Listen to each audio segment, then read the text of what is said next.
मलिर रज़ाकाबाद में गंदे पानी जी निकाल न थियण समेत बुनियादी मसला हल न थियण खिलाफ इलाके वासियुनि तरफ़ां एहतिजाजी रैली कढी रज़ाकाबाद खां इब्राहिम हैदरी टाउन ऑफिस पहुंची धरणो हयो ऐं इंतज़ामिया खिलाफ सख्त नारेबाज़ी कई।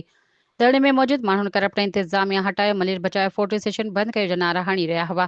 इन वक़्त जदोजहद कमेटी जे अॻवाननि इक़बाल कलमती, शिराज सोलंकी, फैज़ सिंधी, गनी कलमती, सतार कलमती, उमर मल्हा, मंजूर शाह, नियाज़ शाह, हुसैन बख्श कलमती, वहाब कबूल ऐं ॿियनि मीडिया सां ॻाल्हाईंदे चेतावनी ॾिनी त जेकॾहिं बुनियादी सहूलियतूं फौरी तौर फराहम न कई वेयूं त एहतिजाजी तहरीक वधीक तेज़ कई वेंदी।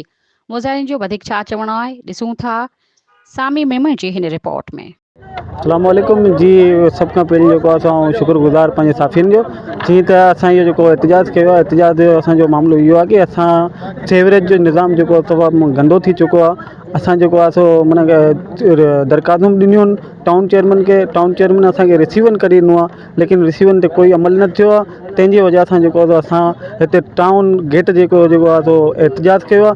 ऐं जे अगरि हिन एहतिजाज जो को बि अमल न थियो त पोइ इंशाअल्लाह अल्लाह ख़ैर कंदो, असीं जेको आहे सो नेशनल हाईवे बंदि कंदासीं।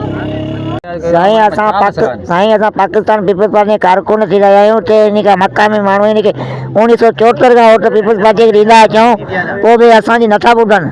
हिते टाउन में अची अची थकी विया आहियूं। राजा रज़ा खे वोट ॾियूं, जाम अब्दुल करीम वोट ॾियूं, इन खे जेसिताईं हुन असांखे रोटियूं थियूं मिलनि, रोज़गार जेके असांजे सवला जी मसइला हल उहे बि नथा थियनि। असीं नज़ीर भुट्टे खे चैलेंज था ॾियूं, असांजा मसइला हल न कंदे असीं वज़ीर आला हाउस जे अॻियां बि धरनो हणंदासीं। जिते जिते असांखे धरना हणणा पवंदा हणंदासीं। गोलियूं हलायो, बंदूक हलायो, जेकियूं हलायो वोट तव्हांखे ॾियूं। जी राजा रज़ा खे असांजी गुज़ारिश आहे MP साहिब सां, अब्दुल जाम करीम सां, वज़ीर आला सां, पाकिस्तान जे सदर सां नज़ीर भुट्टे खे फौरी तौर हटायो वञे। इहो नायल जेको चेयरमैन आहे रशीद पवर आहे, हाजी मंज़ूर आरपाणी आहे, इहे नंढा सुठा पिया सलाह कौंसिल काल करियूं त अचण वारा तयार न आहिनि। इनखे जेको टाउन निज़ाम में जेकी बि हटाई वञे, न त असांखे के वञे। टाउन इब्राहिम हैदरी जे मुख्य गेट जे अॻियां रज़ाकाबाद जे ऐं गरीबाबाद जे रवासियुनि सां गॾु असां बीठा आहियूं। जेको हीअ अॼु एहतिजाज जो मुख्य एजेंडा आहे सो रज़ाकाबाद में जेको 8 महीना थी वियो आहे सो गटरनि जो पाणी रोडनि ते हिकु समुंड जो ॾेख ॾी चुको आहे।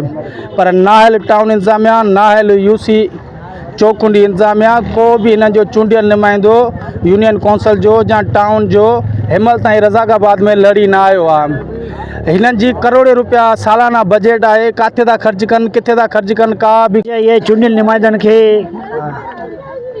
सुतल आहिनि, निंड में सुतल आहिनि ऐं मदहोश आहिनि इक़्तिदार जे नशे में। असांजे वोटनि ते जेके हिते चेयरमैन, वाइस चेयरमैन थिया आहिनि, टाउन चेयरमैन थिया आहिनि, MP MNA थिया आहिनि, मगर हुननि जेके बुनियादी मसइला आहिनि सेवरेज लाइन आहे। रज़ाकाबाद में बदकिस्मती असांजी इहा आहे त हीअ असांखां वोट वठी करे ऐं मुसलसल हींअर आइसोलेशन में सुम्ही पिया आहिनि। ॼण किरोना रज़ाकाबाद वारनि जे लाइ हीअ नुमाइंदा जेके आहिनि किरोना में हुजनि, असीं हिते अज़ाब में मुब्तला आहियूं। गटरनि जे पाणी जे करे मलेरिया मच्छर थियनि था, उन जे करे मलेरिया डेंगी वायरस फैलिजे थो। खोड़ सारा एहतिजाज कयासीं, अवामी प्रेस क्लब अॻियां एहतिजाज कयासीं, रज़ाकाबाद जे मुख्य स्टाफ ते एहतिजाज कयासीं, पर न UC जेको आहे नुमाइंदनि खे का कन ते जूं पई, न ई टाउन इंतज़ामिया खे। उन जे करे अॼु मजबूर थी करे असां जेको आहे सो समन जी तादाद में हिते टाउन जे मुख्य गेट अॻियां आया आहियूं। साॻियो ई मुतालबो आहे असांजो, जेको असांजो हक़ीक़ी मुतालबो आहे ऐं असांजो हक़ आहे पंहिंजो बुनियादी मसइलो आहे। असीं चऊं था त रज़ाकाबाद जे अंदरि जेके सेवरेज सिस्टम आहे उहो न्यू बहाल कयो वञे। अवां अचो, हुते गटरनि जे मथां रिंग कोन्हे को, ढकण कोन्हनि के, हुते ॿार रोज़ किरनि था पिया, कचियूं गलियूं लॻियूं पियूं आहिनि, मींहुं वसे थो।